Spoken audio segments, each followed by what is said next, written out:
Pai amado, Pai querido, aqui estamos te louvando, Senhor, por mais um momento que tem nos concedido e nos dado segundo a sua misericórdia. Obrigado, Deus, pela noite que passamos. Obrigado, Deus amado, por ter nos guardado, por ter nos livrado de todo mal e por mais um dia de vida, Senhor, que nos concede. Mais uma oportunidade de podermos estarmos aqui vivos para podermos caminhar em segundo ao seu propósito, aquilo que a qual o Senhor nos chamou. Nos abençoe, Deus, com toda sorte de bênção espiritual e nos conceda nesta manhã, Deus, uma palestra, uma aula, um estudo, Senhor, na sua direção, na direção do Teu Espírito Santo. Que o Senhor possa nos dirigir, nos guiar, nos dar da Tua sabedoria, para podermos, Deus amado, abençoar o Teu povo com a ministração da Sua palavra. Abençoa também os Teus filhos, que aqueles que já estão, aqueles que estão para vir, que o Senhor venha abençoá-los neste momento, Deus, para que também eles possam absorver, intermédio do Teu Espírito Santo, na demonstração do Seu poder, Pai. Possamos juntos aprender hoje, nesta manhã, é o que oramos em nome de Jesus, amém. Amém, poder sentar, amados. Hoje nós vamos aí iniciar mais um tema, né? Mais um tema. Nós vamos todos pegar a apostila já? Já, né? Vamos lá? Página 73 aí, é o início, né? Esse tema a gente vai dividir ele em várias partes, né? Como ele é muito extenso, né? Para não ficarmos aqui 3 horas aqui estudando, a gente vai estudar ele em partes. O tema é Fazendo a Curva. Fazendo a Curva. Vamos lá, vamos entender isso hoje? Vamos? Aqui nós temos no início aqui uma canção, uma letra de uma canção que parece que eu tô com 33 anos no Evangelho. Então essa canção ela tem mais ou menos mais de 35 anos, né? É isso mesmo, pastor Silveira? Essa canção que está aí no início aí tem mais de 35 anos, tem não? Tem. Eu gosto muito dela, né? Quero voltar ao início de tudo, encontrar-me contigo, Senhor. Quero rever meus conceitos e valores. Eu quero reconstruir. Vou regressar ao caminho, voltar às primeiras obras, Senhor. Eu me arrependo, Senhor, eu me arrependo. Senhor, eu me arrependo, Senhor. Eu quero voltar ao primeiro amor. Ao primeiro amor, eu quero voltar a Deus. Ela tem bastante tempo, mas é uma canção que ela está viva, né? E nossas vidas, né? Vamos lá, hoje a gente vai praticamente uma pequena introdução daquilo que a gente vai falar mais ainda sobre esse tema, né? O tema, como já falamos, é Fazendo a Curva. Eu quero ler essa parte aqui porque eu achei interessante o relato, né, do que escreveu o livro, né? E ele traz uma nota muito engraçada que nós que dirigimos aí, a gente sempre passa por essa situação, né, pastor Silveira? Vamos lá. Olha que interessante. Certa vez, quando retornava para minha casa após o compromisso em uma igreja, andei muito e não chegava à parte conhecida da estrada que tinha trilhado na ida. Quando dei-me conta, estava na estrada certa, porém direção errada. Após um bom tempo, é que consegui notar que o caminho que estava percorrendo não poderia me levar ao objetivo final, que era retornar para casa após aquele compromisso. Em meio à noite, com a estrada escura, não foi fácil compreender que estava indo na direção oposta. Em determinado momento, ao ver a placa indicativa que me mostrava que estava indo na direção errada, reduzi a velocidade Fiz o próximo retorno e entrei na direção certa. Louvo a Deus pelas placas indicativas, que mesmo em meio à escuridão da noite, me chamaram a atenção no meio do caminho, a me ajudar a chegar a casa tranquilamente naquele dia, aquele fim de domingo. O nosso maior desejo como pastores é liderar a igreja do Senhor Jesus na direção certa. Sempre buscamos ser o exemplo do rebanho e levar o nosso povo a cada dia a crescer como discípulos de Jesus. No entanto, em muitos momentos desta jornada, precisamos parar e avaliar se estamos na direção certa. Muitas vezes, até estamos no caminho, porém andando na direção contrária. Olhar as placas indicativas e estar atentos ao caminho, a direção correta deve ser o cuidado constante. Todos nós passamos por isso, né? Eu, particularmente, não sei se o pastor Silvio conhece ali eu esqueci o nome agora, Trio das Margaridas, né? Quando eu trabalhava de Uber, eu me lembro uma certa vez, olha só, irmão, que eu queria pegar, eu estava lá no outro lado, né, que eu nem sei aquele lado de lá, e fui para poder pegar a Avenida Brasil para pegar sentido da Zona Oeste. E aí entrei, peguei o viaduto, em vez de eu descer, eu segui. aí eu tinha que fazer o retorno novamente para poder voltar. Irmãos, incrível que pareça, era noite, e à noite, na verdade, a visibilidade ela fica ruim. Eu fiz aquilo pelo menos umas 3 vezes, errei 3 vezes, passou 3 vezes. Toda vez que eu passo ali, debaixo ali daquele viaduto, eu lembro desse episódio. Por 3 vezes eu errei o caminho. E na verdade, voltando para o nosso contexto aqui, a gente sempre comete, às vezes, sem perceber esses erros. A gente pega a estrada errada, pega os percursos errados, mas se nós olharmos atentamente para as placas indicativas, a gente não vai perder nada. Eu, por exemplo, quando eu vou em determinado lugar, por exemplo, eu fui levar um senhor lá em Caxias, semanas atrás, e aí o que eu fiz? Ligo o GPS. Quando alguém me chama para sair para um determinado lugar, eu peço ele para me mandar antecipadamente o endereço, para eu verificar o que eu tenho que fazer. Por exemplo, no meio do caminho agora que eu estava vindo para cá, estava conversando com meu sogro, com minha esposa, estava me contando sobre um episódio que houve aí de uma senhora que entrou no lugar errado lá, e acabou que o filho dela levou um tiro na cabeça. Eu não vi essa reportagem, me contaram. E às vezes nós temos que tomar esse cuidado, porque aí o que eu faço? Eu olho o GPS, vejo vejo os caminhos que tem que tomar, todos os caminhos possíveis, né? Porque o GPS te dá vários percursos, né? Aí te dá um percurso, mas você pode estudar outro percurso. E assim é o que eu faço para poder não entrar nesses lugares errados, né? Então a gente, é a mesma coisa, nós temos que tomar esse cuidado. Nós, como cristãos, e a gente tem que seguir os princípios bíblicos. E quando nós queremos andar à revelia ou andar por conta própria, a gente vai sempre entrar em lugares errados.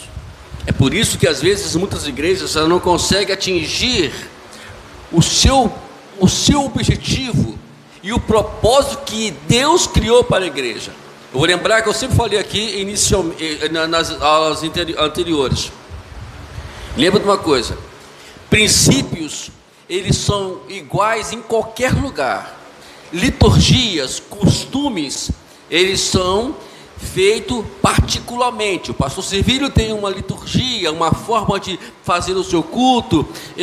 Outras igrejas, ela tem a sua forma, cada um respeitando a sua forma de se apresentar diante de Deus. Mas uma coisa é certa: princípios não. O mesmo princípio que nós pregamos aqui, lembro vocês, o mesmo princípio que nós pregamos aqui é o mesmo que é pregado em todo o mundo. Não existe princípio diferente, não existe ensinamento diferente, né? Se nós formos pregar lá nos Estados Unidos, né, eu vou ensinar sobre isso aqui, eu não vou mudar a minha forma de ensinar, porque o princípio é o mesmo. Se eu for para o Japão ensinar dar esta aula aqui, eu vou ensinar da mesma forma que eu estou ensinando para vocês, não vai mudar nada, né? Então, tomamos esse cuidado, né? E lembrando que na Avenida Brasil, né, vocês conhecem muitos de nós conhecemos ela, né, pastor Severo? Gente, nós que andamos direto aí, sabe que um erro que você comete de uma entrada errada, você vai ter que andar muito, né? Aí você vai gastar uma série de coisas: tempo, combustível e o desgaste do carro. Então tudo isso vai gerar o quê? Umas consequências. E para nós também, que às vezes fizemos o percurso errado, sempre vai gerar para a nossa vida espiritual sempre consequências. Por isso que, antes de tudo, deve ser uma coisa muito bem calculada. Jesus, lá no capítulo 14 de Lucas, a partir do versículo 25, vocês podem depois com calma ler isso, ele fala sobre isso, ele fala sobre o princípio do discipulado. O princípio do discipulado. E esse princípio implica o quê? O que ele fala lá? Tem um construtor que antes de construir a casa, o que ele faz? Ele faz os cálculos. Cadê a caneta? Está aqui. Ele faz os cálculos para saber o que vai gastar, o que não vai gastar, o que vai fazer, como é que vai fazer e os dias que vai poder fazer, e vai calcular. E às vezes a pessoa ela gasta, não vai dar tempo, não faz no tempo certo, no tempo devido, ou não consegue dar sequência com a construção, aí depois vem os escárnios. Está vendo lá? Ele é sempre assim. Já viu aquelas pessoas que muitos são às vezes pontam o dedo e falam assim: está vendo lá o irmão fulano? Ele nunca consegue terminar o que ele faz. Ele começou lá a fazer o trabalho na igreja e parou no meio do caminho. Ele começou a fazer o evangelismo, não conseguiu dar sequência. O pastor lá fulano, lembra dele? Aí sempre vai lembrar assim, né? Lembra dele? Olha, ele começou a fazer os cultos, parou os cultos, não dá mais sequência.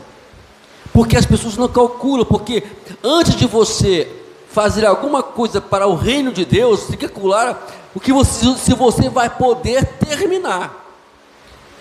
Conselho aos irmãos o seguinte: nunca façam nada, nunca aceitem nada que vocês não possam terminar, porque vai ficar feio para o lado de vocês.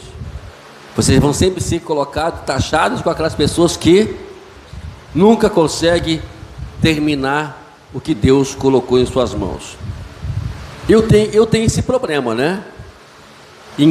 Pode custar a minha vida, mas o irmão pode ter certeza de uma coisa: se eu começar, vou ter que terminar, né? E todas elas, eu lembro que quando eu cheguei lá em Teófilo Otoni e começamos a fazer um trabalho lá, Teófilo Otoni, a igreja, inclusive, como eu já mencionei, ela vigora até hoje lá, graças a Deus. E aí uma vez eu tive que voltar para o Rio de Janeiro, vim para o Rio de Janeiro, fiquei 15 dias no Rio de Janeiro aqui, lá em Itaguaí. E quando eu cheguei em Teófilo Otoni, pastor Servílio, tinha acabado os cultos. Ninguém me apoiou, ninguém deu aquela sequência, ninguém deu aquele apoio lá que eu deveria dar, né? Aí eu botei a mão na cabeça e disse: agora eu vou ter que recomeçar de novo. E o que eu fiz? Eu comecei a fazer algo. E se eu comecei, eu vou terminar. E fomos lá, começamos a visitar novamente, começamos irão fazer os cultos novamente, e demos sequência. E hoje, por conta dessa persistência, a igreja está até lá hoje, lá no bairro chamado Viriato. Então, uma benção, pastoreada por um grande amigo meu chamado pastor Rômulo, grande homem de Deus. Então, vemos aí, amados, que é importante que nós começamos. Se caso por algum deslize, nós entrarmos na rua errada, não se preocupe. Não é vergonha você fazer retorno. Vai ter desgaste? Sim. Vai gastar mais tempo? Sim. Mas uma coisa é certa: o importante é voltar ao início de tudo. Não tem jeito. E a igreja precisa disso. Nós, como igreja, precisamos voltar ao início, como começou a igreja. A igreja era uma igreja ativa, uma igreja que chamava a atenção das pessoas, a igreja que fazia com que caía na simpatia das pessoas, tinha respeito. Quando passava um pastor na igreja, um pastor lá como Pedro, João, Tiago e outros mais lá, eles eram respeitados e ninguém se metia com eles. Uma vez quiseram calar eles, lá no capítulo 5 de Atos, quiseram calar para não falar de Jesus. Ele disse: olha, eu não estou aqui para poder obedecer a homens, somente a Deus. E eles não calaram e continuaram a falar. E olha que naquele tempo não tinha a mordomia que temos hoje, não. Que hoje nós temos uma mordomia tremenda para pregar o evangelho. No Brasil, então, melhor ainda. No Brasil, o que acontece? A gente vive no mar de rosa. Não, naquele tempo, pregar o evangelho, existiam as oposições, e elas eram duras, elas eram rígidas, a ponto de mataram Tiago, decapitado. Iam matar Pedro, mas Deus interveio e não deixou que Pedro morresse. Mais tarde, outros cristãos foram mortos. Paulo, mesmo indo para o sacrifício, ele não deixou de pregar o evangelho. Foi morto, mas no evangelho. Quantos cristãos foram queimados vivos? Quantos cristãos foram jogados na arena e deixavam os leões vários dias sem comer, e soltavam os leões para devorarem os cristãos, mas mesmo assim eles não largaram, e aquilo valeu como um testemunho para eles, que a qual fez com que o evangelho crescesse ainda mais. Mas hoje, infelizmente, obrigado, meu amado, hoje, infelizmente, a mordomia parece que fez com que o evangelho diminuísse a sua eficácia, o seu poder. Às vezes tem até medo de orar, né, pastor? Você, olha, eu acho que eu vou orar para Deus mandar mais luta para esse povo, né? Ver se esse povo desperta um pouquinho, né? A igreja desperta. Então, queridos, fazendo a curva. Vamos lá, página 74. Esse título do primeiro amor, ele foi escrito para a igreja de Éfeso.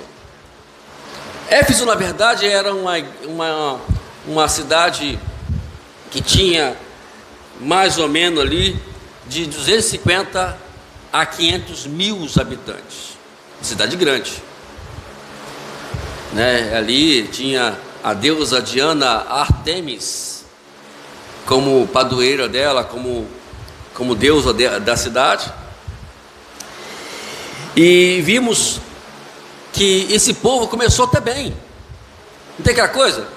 Acho que o maior problema do crente hoje é ele querer trabalhar muito e esquecer do princípio mais básico da nossa vida, que é cuidar da nossa vida espiritual. Eles foram aplaudidos por Jesus. Se você for ler o capítulo 3 de Efésio, capítulo 3 de Apocalipse, que a qual dirige a carta à igreja, a paz, amada, a igreja de Éfeso, você vai ver que eles foram aplaudidos por Jesus. Eu conheço as tuas obras, eu sei que vocês não perdem uma escola dominical, vocês não perdem um culto, Vocês não perdem o evangelismo, não perdem uma obra na igreja. Mas tem algo que eu tenho que falar contra vocês. Vocês perderam a essência. Parece que estamos vivendo uma igreja Éfeso hoje. Fazem muitas coisas, muitas atividades, muitas coisas se fazem na igreja, mas esquece da prioridade. E eu quero acelerar aqui, porque eu tenho algo aqui muito importante para falar com vocês aqui, mais à frente aqui. Eu quero falar para vocês aqui, tá bom? Depois vocês lerem a apostila com calma, que tudo isso que nós estamos falando está dando a apostila aí. Aqui na página 75, eu quero ler 1, 2, 3, o terceiro parágrafo.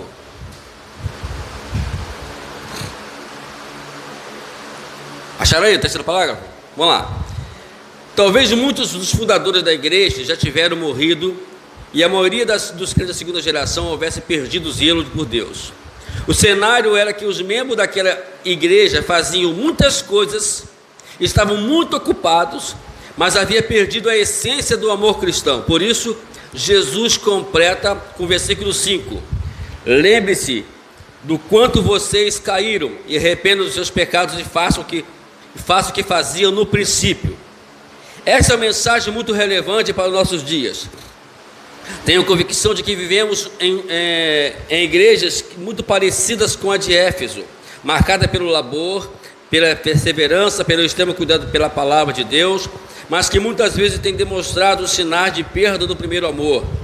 Temos hoje igrejas fortes, sólidas, bonitas, mas que frequentemente apresentam um estilo de vida consumidor de programas, deixando de lado a prioridade da grande comissão, da prática dos mandamentos mútuos, da aplicação do sacerdócio dos crentes e da multiplicação intencional de discípulos e igreja. Então, esses princípios, por exemplo, eu em 1988, que eu me converti, 89, 90, eu me lembro que os jovens da igreja, lá da igreja, nós tínhamos um grupo na igreja de jovens, que eu posso até falar que o nome do grupo era Cruzada Emanuel. Que coisa legal, eu nunca vou esquecer disso. Você diz aí, o líder que iniciou esse trabalho lá, ele guarda até hoje o panfleto, sabe? O panfleto que nós foram feitos para fazer os eventos que nós fazíamos lá. Eu me lembro que nós saímos domingo, né? Chegava às 8 horas da manhã na igreja, olha só, hein? Chegava às 8 horas da manhã na igreja, aí 9 horas começava a escola dominical, aí terminava às 11 horas, íamos para casa, eu ia para casa, almoçava e meio-dia, 1 hora, já saía, porque 2 horas nós tínhamos marcado na igreja para fazer evangelismo, e era só assim mesmo, tá, meu irmão? Era só assim mesmo, não tinha esse negócio não. E saímos, ficávamos lá na rua evangelizando até as 3, 4 horas da tarde. Iam para a igreja, era 4, depois ia para casa. Quando era 6 horas, estávamos de novo na igreja. Hoje, o domingo virou o dia do descanso, não bíblico, mas físico. As pessoas não mais priorizam, né? Aí começam a dizer com uma determinada igreja aí, que ela guarda isso, que ela guarda aquilo, mas nós não guardamos nada. Se nós formos fazer uma entrevista, pastor Civílio, e dizermos, e fazer o senhor chegar aqui na igreja, vamos parar a igreja aqui agora, de 1 a 1, quantas horas você para ler, qual o momento que você para ler a Bíblia? Irmãos, a maioria, incrível que pareça, isso é estatística já bem claras, já não tem como fugir da estatística. A maioria vai dizer que não lê a Bíblia, não tem tempo, os afazeres, a ocupação, tudo de domingo é o dia que teríamos que marcar um momento. Quer ver uma coisa? Festas, pagãs. Quer ver que a gente, na verdade, fala muito sobre os que celebram essas festas pagãs, mas nós também celebramos ela. É feriado. O que nós fazemos? Olhamos, a primeira coisa que o brasileiro faz, né? Principalmente o carioca, né? É olhar na folhinha. É festa pagã. Nós pregamos contra isso. Mas o que eles fazem? Eles ficam felizes porque vão ficar em casa, não vou para ficar em casa para dormir até a tarde. Ir para a praia, não seja contra. Então, eu vou muito para a praia.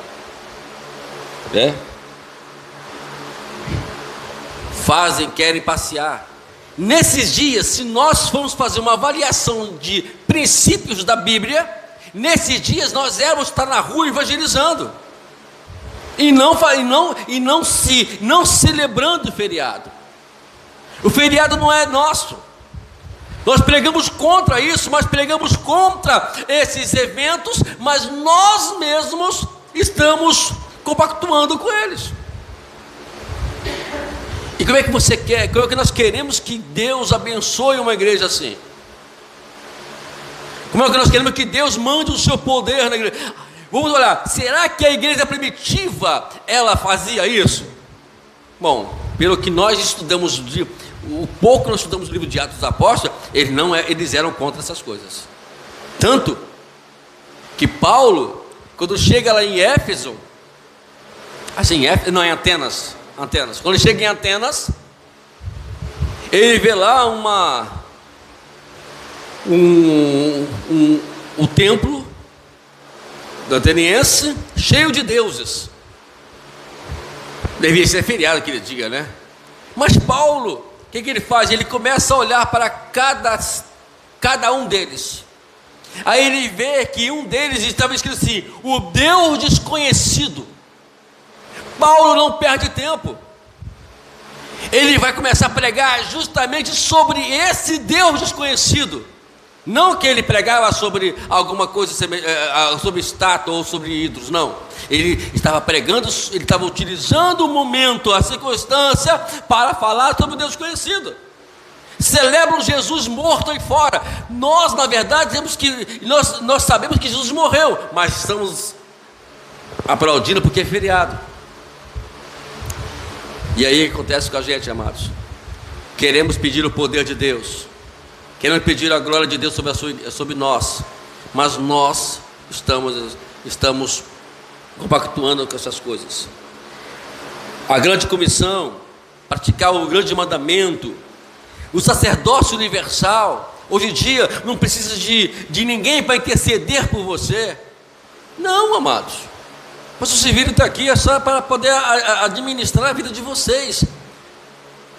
Ele não é intercessor, né, pastor? Por mais que quando ele ora, o fogo cai, né? E vidas são curadas, e não Jesus, né, pastor?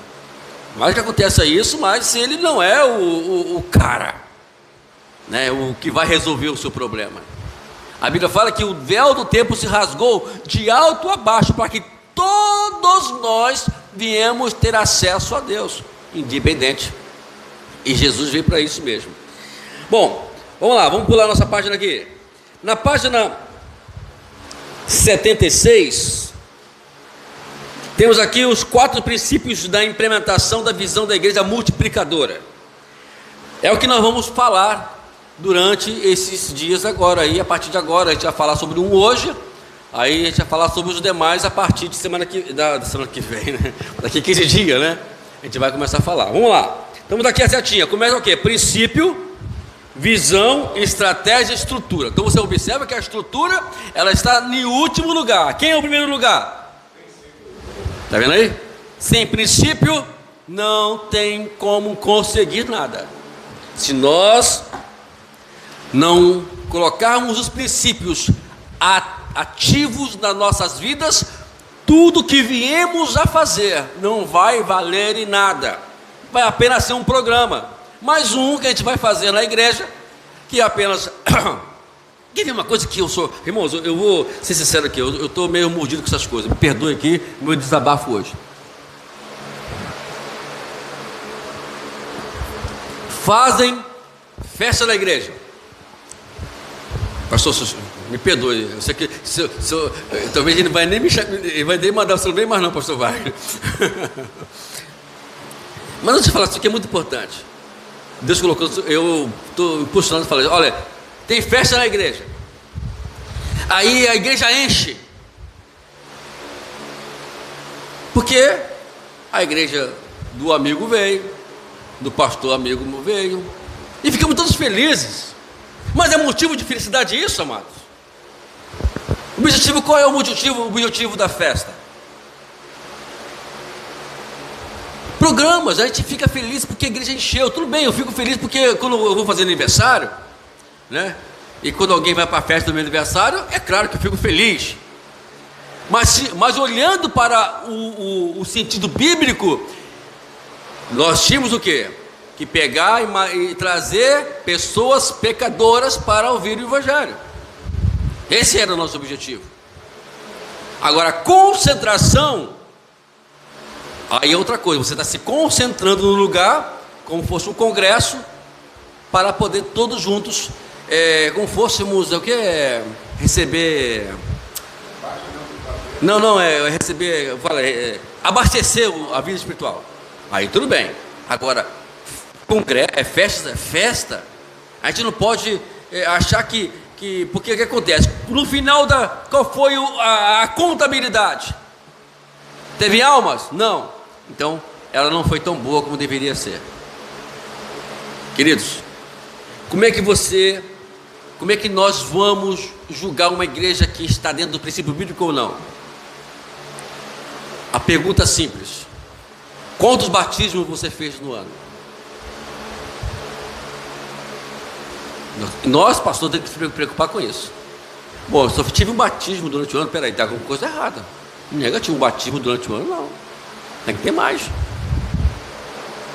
Tem que ter mais. A gente julga a igreja, ou melhor, o Deus sempre vai julgar a igreja pelos batismos. Eu creio que todos nós temos que nos preocupar com isso. Não é somente o pastor Civílio, o pastor dessa igreja, que tem que se preocupar com isso. Todos nós. Vocês que estão aqui fazendo essa aula, que já está. Eu nem lembro mais quanto tempo desse negócio, mas eu vou fazer até aniversário, eu não sei, né? Mas uma coisa é certa: chegou a hora da gente começar a procurar ajudar a igreja e colocando isso aqui em prática. Trazer pessoas, trabalhar em cima de pessoas, para que elas possam vir, que no ano podemos ter, no mínimo, mais de 30 batismos durante um ano. No mínimo. Menos do que isso, não. Não estamos para isso. Vamos trabalhar para isso, para que possa acontecer isso. Então, mas para isso, precisamos reavivar os princípios bíblicos dentro da nossa igreja. Quando eu falo igreja, para nós primeiramente, reavivar esses princípios. Eu fico sempre olhando, quando eu comprei, quando eu vi esse livro, eu achei interessante, foi até o símbolo, né? Retorno. De volta aos princípios. Quando eu vi o título, eu falei assim: tem alguma coisa boa nesse livro. O título já está me chamando muita atenção.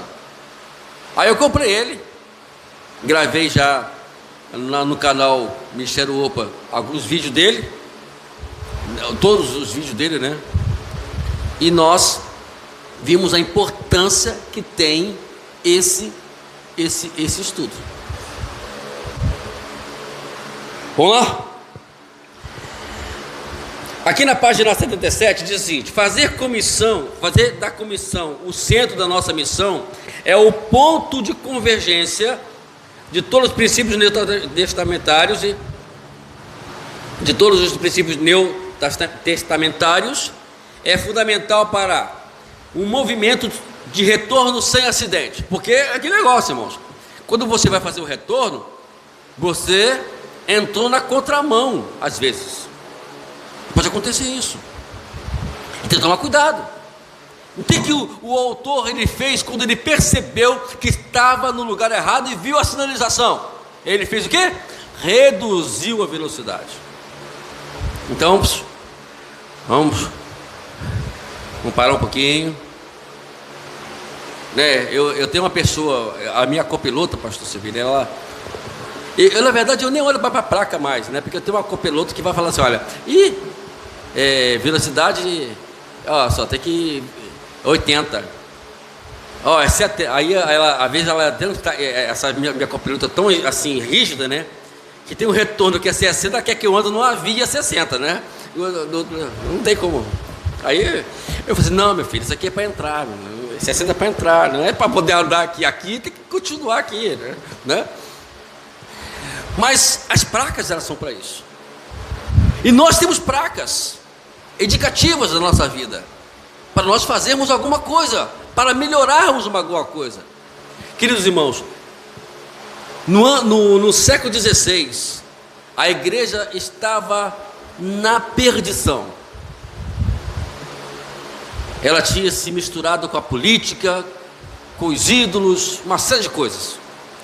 Aí levanta-se um homem chamado Martinho Lutero, um homem que começou a ler a Escritura. Olha só, ele leu a Escritura, e ao ler a Escritura ele encontra um versículo falando assim: o justo vive pela fé.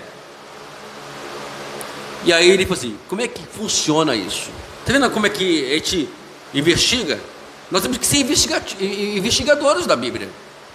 Ele começou a investigar isso e começar a perceber que alguma coisa estava errada com aquilo que ele achava que estava certo. O que aconteceu? Ele começou a estudar e aí descobriu que ele estava no caminho errado. Ele fez o retorno, ele parou, ele deu uma brecada e procurou o caminho para retornar, para voltar novamente. Foi um homem a qual fez uma grande revolução na Alemanha. Que pessoa, você pegar lá 95 teses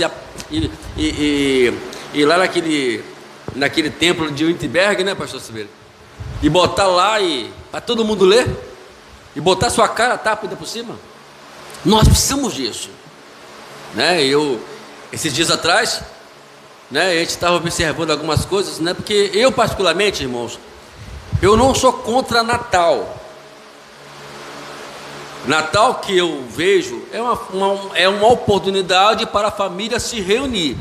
Agora, o princípio ensinado, eu sou contra. Porque a Bíblia não celebra o nascimento de Jesus. Não celebra em lugar nenhum. Ninguém bateu palma para isso. Ninguém fez isso na Bíblia. A Bíblia só apresenta o nascimento de Jesus como uma forma de ter que nascer. Porque como é que o Messias, como é que ele vai ser apresentado como Messias se ele não tem genealogia? Isso é outra história que a gente vai ensinar mais tarde aqui, se Deus não der permitir, né, pastor Silveira? Vai ensinar por que isso tudo. Mas só que são princípios que eu não prego. São princípios que nós temos que olhar. Por exemplo, temos aí outros mais coisas que a gente tem que... A ceia do Senhor. Muitas pessoas pegam a ceia, fazem com que o pão e o vinho tome como fosse o corpo mesmo de Jesus, como fosse o sangue de Jesus mesmo. E aquilo é apenas simbólico. É simbólico. Mas pastor, se comer o pão indignamente, vai entrar pelo cano, porque aqui vale a intenção, não é o comer, é a intenção que você fez sem comunhão. Isso é outra história. Então tudo isso a gente tem que fazer as nossas avaliações. E a gente, na verdade, hoje vem para a igreja, mas sem entender o que temos que fazer. E precisamos aprender isso. O que eu tenho que fazer aqui nessa igreja? Por que eu estou aqui? Porque eu sou membro desta igreja. Irmãos, independente, está aqui no meu amado irmão que descobrimos coisas, nem parece, né? Mas tem mais de 80 anos ali, ó. É abençoado, né? Parece até um jovem ainda, né? Eles falam que esse pessoal, parece que eles não envelhecem, né, pastor Severo? Só o pastor Severo que está ficando meio velhinho, né? Mas o restante está tudo novinho. Cabelo branco. Então vamos lá. A gente vê que, independente da idade, porque não existe idade para poder ser o que Deus quer que você seja. É hora de nós procurarmos qual é o meu papel aqui dentro. O que eu posso fazer para somar, para que a glória de Deus possa invadir esse lugar, para que almas venham se render aqui, porque não é deixar só para o pastor Sevilho, não. Ele sozinho, coitado, não vai fazer nada. Ele precisa de vocês. Se vocês estão aqui, e se Deus colocou no coração de vocês para poder ter essas aulas, é porque Deus quer que vocês procurem Ele aqui dentro dessa igreja. Procure o propósito que a qual Ele chamou vocês aqui dentro dessa igreja. Que eu tenho certeza que daqui um tempo a gente vai ver mulheres aqui que nunca tiveram ideia, homens que nunca tiveram ideia que poderiam fazer alguma coisa, e hoje estão fazendo muito mais coisas do que nós imaginávamos. Agora, porque entraram bem no princípio. Bom, vamos lá. Eu estou aqui na página, essa aqui que eu queria entrar agora, a página 79. Nós temos aqui dois modelos, o modelo Marta e o modelo Maria. Quem é você? Né? Agora que a gente vai ver agora quem somos nós, aonde estamos enquadrados nesse modelo aqui, né? O registro dessa passagem está em Lucas capítulo 10, versículo 38 a 42. Eu não vou ler não, tá bom, amados? A gente vai rapidinho aqui. Vamos lá, vamos para o nosso gráfico. Temos aqui o modelo Maria, que são realizações, ou melhor, o modelo Marta, que é realizações para Cristo, e modelo Maria, que é a pessoa de Cristo. São coisas que a gente vai começar agora a identificar. Primeiramente, vamos lá. Maria, ou melhor, Marta, ela realiza trabalho para Cristo. A pessoa que trabalha muito para gente. Trabalha aqui, trabalha ali. Agora, no caso, Maria é o que? É aquela pessoa que entra na presença de Deus. Marta, espere que os outros ajudem você a fazer algo para Cristo. Já Maria, ela senta-se aos pés de Cristo. Vamos ler primeiramente a Marta, depois a gente lê Maria. Bom, vamos lá. Marta, vamos lá. Faça alguma coisa para acontecer para Cristo. Prepara-se para a presença ou vinda do Senhor. Gente, deixa eu dar uma palhinha rapidinho aqui. Uma vez perguntaram para Moody, para Moody mesmo. Eu não lembro agora se é Moody. Sei que perguntaram para um grande evangelista na época, acho que é Moody mesmo, que fala assim: se Jesus voltasse amanhã ao meio-dia, o que você faria? Antes de responder o que Moody falou, eu pergunto para vocês: se Jesus voltasse amanhã, chegasse aqui agora, igreja minha, amanhã eu estou retornando ao meio-dia, pergunto, o que vocês fariam a partir de agora? Não me respondam, por favor, é só pensar. O que vocês fariam? A resposta de vocês, que vocês deram agora, que eu já captei aqui a mensagem, responde para alguns, é que eu ainda estou fora do princípio, que eu não estou dentro daquilo que Deus quer que eu esteja. Porque se quem está dentro do princípio, ele vai responder o que Moody respondeu: eu vou continuar a ser o que eu sou hoje. Nada vai mudar na minha vida. É isso que Deus está precisando de você hoje. Então, eu queria que até mesmo esse ponto hoje servisse para a gente poder analisar um pouquinho sobre isso. Porque a gente, na verdade, a gente parece que não quer que Jesus volte. Já escutei alguém dizer assim, pastor: não, tomara que ele não volte amanhã, não volte por enquanto não. Tomara que ele não volte por enquanto não, para poder eu dar tempo para poder ver o meu neto fazendo faculdade. Vai dormir, né? Vamos lá. Organize tudo de maneira agradável a Cristo. Coordene a agenda de Cristo. Mas não tem que ter agenda, pastor? Tem, mas, gente, tem pessoas que andam restritamente em agenda. Gente, crente não tem agenda, não. Crente tem ação do Espírito. Esteja tão ocupado para o Senhor a ponto de se distrair. Esse é outro problema. Isso tudo Marta, viu? Veja Cristo apenas de passagem enquanto você faz o seu trabalho. Lembra que eu falei aqui que a gente não tem tempo ou bastante para poder fazer as coisas de Cristo, para viver o que Deus quer que nós vivemos? Reclame para Cristo acerca do serviço dos outros. Pastor Silvio, olha só, a irmã Conceição não está, ela não me ajuda, pastor.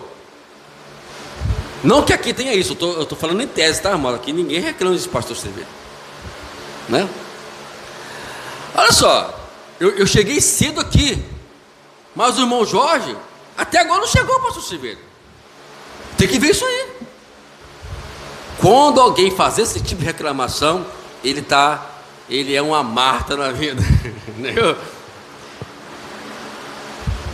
Já falei, eu creio, pastor, que aqui não tem isso. Nem vai ter. Cumpra as suas tarefas, mesmo que os outros relacionamentos sofram. Olha aí. Vai cumprir suas tarefas, mas os de casa estão tudo sofrendo. Os filhos estão no mundo, a família está toda destruída, ninguém se preocupa nada com isso. Não que você vai resolver esse problema, mas eu tenho que pelo menos estar dando no meu coração essa prioridade. Acima de tudo, focalize o que é secundário. Agora vamos para Maria agora. Olha só quando muda as coisas agora, amados. Olha só como muda as coisas. Entre na presença de Cristo, assente-se aos pés de Cristo, olhe para a face de Cristo, ouça a voz de Cristo, receba o poder de Cristo, espere curar todas as suas feridas, não faça nada sem que você seja curado. Vi aqui na frente pregar sem cura, doente, é a mesma coisa você passar para as pessoas a sua doença. Já viu pessoas usar o púlpito? Pode bater aqui, meu senhor? Raiva. Irmãos, um dia eu passei em frente a uma igreja, pensei que estava brigando. Falando sério. Eu olhei, até parei. Olhei direitinho aqui, pensei que estava brigando.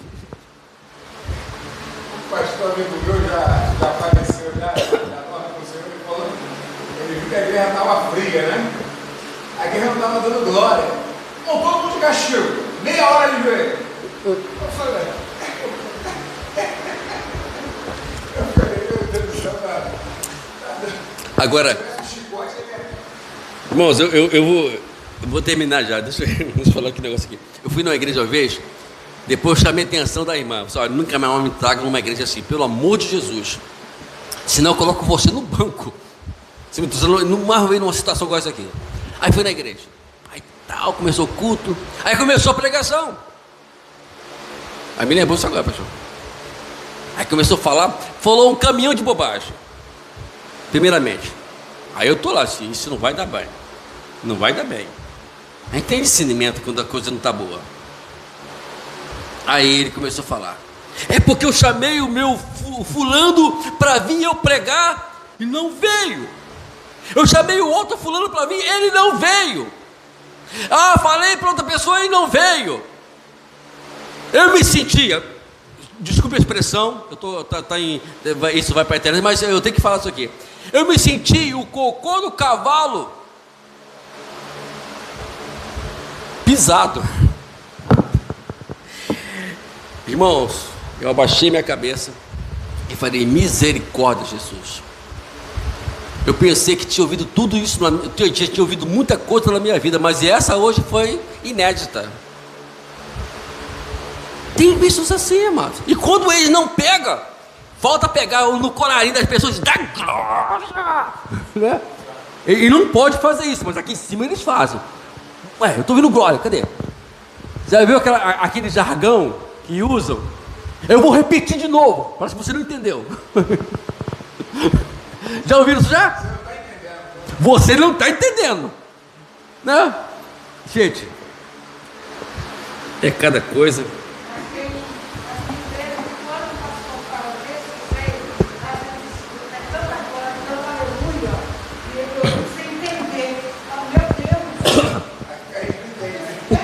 Eu fico com medo, irmão. Eu vou dar glória, senão ele vai me bater aqui. Né? É melhor dar um glória aqui, senão eu vou apanhar aqui de cima. Mano. Teve uma situação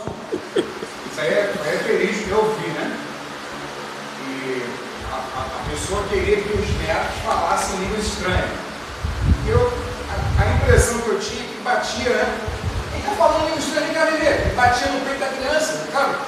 E você está ali, você começa a viver um ambiente onde que você se vê obrigado, não, vou inventar alguma coisa, porque senão não vai acabar isso. Vou falar aqui, vou repetir o que ele está falando. E eu vi que a criança era uma coisa assim, tipo assim, não é uma coisa natural, que o Espírito Santo produz, mas algo que é forçado. Então hoje a gente está vendo a situação da igreja, de modo geral, né? Os crentes, vamos dizer assim, não os cristãos, mas e a coisa está fora do controle. Não, porque também, pastor, é que, gente, não estamos aqui para ouvir glória. Acho que é a melhor forma de você. Eu, pastor, eu sou assim. Para eu pregar e ficar um barulhão, eu prefiro não pregar. Eu gosto de pregar assim, ó. Quietinho, todo mundo presta atenção. O importante é a atenção, o feedback. O feedback é importante. O feedback que eles querem é achar que o gritar vai expressar alguma coisa boa para eles. Não, ao contrário. Uma vez eu fui pregar numa consagração, isso lá em Minas Gerais. Aí a irmã me convidou para pregar na consagração. Aí comecei a pregar, pastor. Aí começou o irmão a profetizar. Eu peguei o microfone, está aqui, irmão. Parei. Sem ética. A pessoa não tem Espírito Santo. A Bíblia fala que o Espírito Santo, ele é ordeiro. Ele faz tudo com ordem e decência. Tudo, ele respeita o nosso detalhe, né? Batismo do Espírito Santo não é botar a mão na cabeça e glória, repete. Aí o pessoal vai e acaba repetindo. Deixa eu falar. Quando fica aquela, parece aquele galinha da gola. É peru, é isso, é peru. Bom, Deus abençoe nossas vidas, para nos guardar disso. Sinta o toque suave de Cristo, descanse no amor de Cristo, seja uma criança nos braços de Cristo, usufrua a liberdade de Cristo, entregue o medo a Cristo, lave os pés de Cristo, realize a vontade de Cristo, transborde na presença dele, e acima de tudo, focalize do que é melhor. Qual é o melhor disso tudo? Qual é o melhor? Jesus falou: Maria escolheu o melhor. Gente, o problema de Marta e Maria começou da seguinte forma: uma pessoa como Deus, como Cristo, ele entra na nossa casa. Já é falta de educação, por exemplo, lá em casa. Por exemplo, vem uma visita lá em casa, eu vou ficar lá. Já viu? Olha só, irmãos, vocês indo na minha casa, né? Eu não faço isso às vezes, quem faz é minha mulher, né? Minha esposa, né? Mas imagine, vocês ir lá em casa, vai, né, irmã? Lá em casa e fica dando Ivani lá, mexendo no fogão, mexendo na isa. Pessoal, que coisa ruim. Não é desagradável isso? Já começou o problema ali já. Não era costume Jesus ir na casa de Marta e Maria. Mas ela vai lá, o que é que faz? Em vez de aproveitar o momento de Cristo, estava lá e ficar aos pés dele, recebendo o consolo, o descanso, o poder dele, o amor dele. Estava preocupada em saber se a casa ia ficar limpa ou suja. Queridos irmãos, é mais fácil uma casa suja, ou melhor, limpar depois, mas vamos aproveitar o momento. O que nós fazemos às vezes? Nosso dia a dia, nos preocupamos muito com os afazeres, esquecemos de ser aquilo que Deus quer que nós sejamos. O devocional hoje, dentro das nossas casas, ela virou uma coisa rara. Pessoas não param para poder falar com Deus. Esses dias eu estava ensinando, eu não lembro aonde eu ensinei isso agora, mas eu sei que eu falei a semana, falo tanta coisa na semana, é vídeo, é na casa lá em Chaperó, depois a gente não sabe nem onde nós falamos essas coisas, né? Mas uma coisa que Deus colocou no meu coração é o seguinte, vamos lá. Quando você quando vai conversar com alguém, vamos supor, a irmã Nilza, a irmã Jussara, né? Irmã Nilza e a irmã Jussara conversando as duas.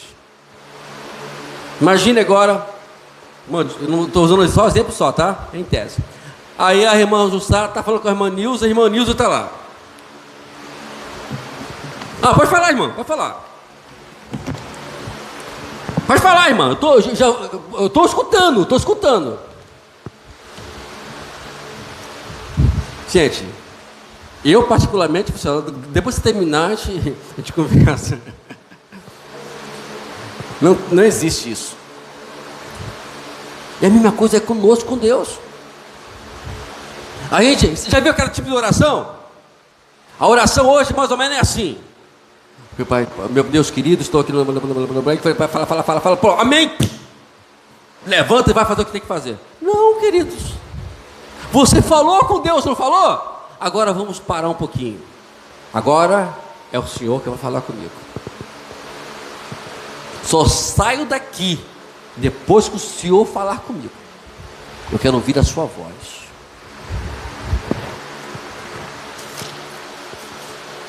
Não é aquela oração. Não, toda oração tem que ser, tem que ter calma. Então, você não faz nada, então você não vai fazer isso. Só faz quando você puder fazer o que eu estou falando aqui. Essa é o devocional. Isso que é devocional. É você parar, é você falar com Deus. E mesmo na oração, dá um silêncio. Faz o seguinte, dá um silêncio. Fica ali, fecha o olho e fica só parado. Alguma coisa vai acontecer dentro de você. Algo vai mover dentro de você. É isso que Deus está querendo fazer conosco hoje. Nos mover.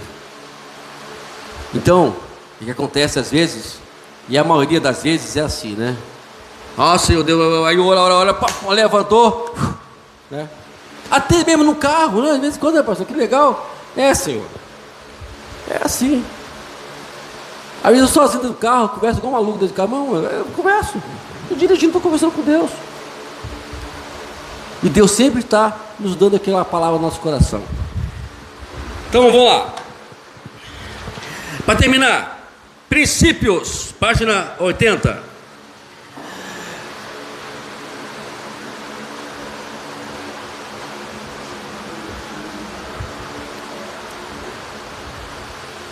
Queridos, Deus quer que nós produzimos fruto. Qual é o sinal se eu estou com Cristo ou não? Quando tem frutos. Se não tem frutos, cuidado, irmãos, que um dia eu li uma passagem dessa que eu me assustei. Lembra que Jesus um dia chegou para a figueira? Eu quero fruto.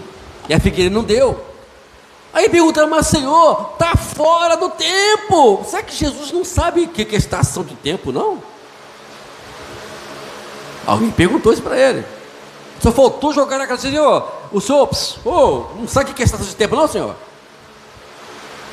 Mas não importa isso para Deus. Para Deus não tem tempo de estação que vai dar fruto ou não. Não tem aquele tempo, o tempo da manga, o tempo do cajá, não sei o que for lá. Para Deus não tem esse negócio. É hoje. Tem que dar fruto. Vamos fazer uma recapitulação da nossa vida. O que nós produzimos até o dia de hoje para Jesus? Não responda. É só para você refletir. O que você produziu? Qual foram os frutos que você deu até hoje para Ele? É isso que temos que fazer. A nossa avaliação tem que ser dessa forma. Isso é os princípios bíblicos. É o primeiro princípio. Você não pode começar em querer aceitar entrar num propósito com Deus, sem que antes você tenha ideia o que você produziu ou não. Se não produziu, vamos fazer um retorno. Retorna aí, liga a seta, não chega a dar seta não, tá? Liga a seta e entra e faz o retorno e vamos começar para podermos fazer o que tem que ser feito, o que tem que ser certo. Mas tem que fazer. Jesus deixou bem claro. Agora, a razão de nós não termos fruto só tem uma razão, só tem um porquê. Uma resposta qual é? não existe uma ligação entre o ramo e a árvore. Quando não tem essa ligação, não tem como frutificar. Agora, quando você está ligado em Cristo, como Maria estava, você vai frutificar. É automático, não precisa você fazer mais nada. Vai tranquilo, fala, abre a tua boca e Deus vai abençoar. Ora que Deus vai curar, ora que Deus vai libertar. A semana passada, semanas atrás aí, fomos visitar uma casa lá, misericórdia, pastor. A casa tinha demônio por todo lado. Era muito demônio numa casa só. Já quando eu entrei, ele já queria me mandar embora, forçando a barra para eu entrar. Se vai mandar embora, aqui você não manda embora não. Aí entrei. Irmãos, a irmã ficou na sala, na cozinha, e quando eu fui orar no quarto, a irmã já estava deitada no chão já. Tá a minha esposa e a irmã Sônia lá, cuidando da irmã. Irmãos, em cada cômodo. Depois ela levanta e foi para o quarto, o demônio pegou ela de novo. Aí ela saiu. Aí depois foi lá para o banheiro. Até no banheiro estava, irmão. O diabo tem negócio de banheiro também. Aí ele foi para o banheiro. Agora, é isso que Deus quer chamar a nossa atenção hoje. Não tem medo de nada. Vai lá. Fale de Jesus. Frutifique. Porque o primeiro princípio para eu poder dar continuidade a essa obra. Eu me lembro que quando eu era novo convertido, hoje, pastor Delgado, hoje, né?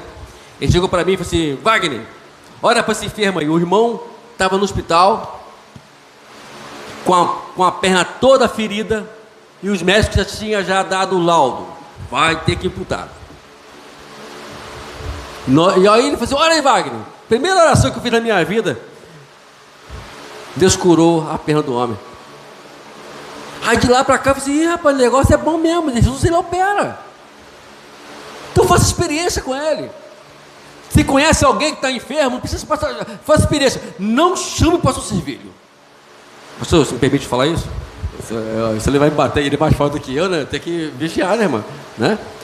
Se eu fosse mais forte que ele, não tinha medo não, mas não dá ainda. Aí, não chame ele, faça experiência, não chame ele. Agora é claro, se for um lugar onde tenha opressão, aí ligue para ele.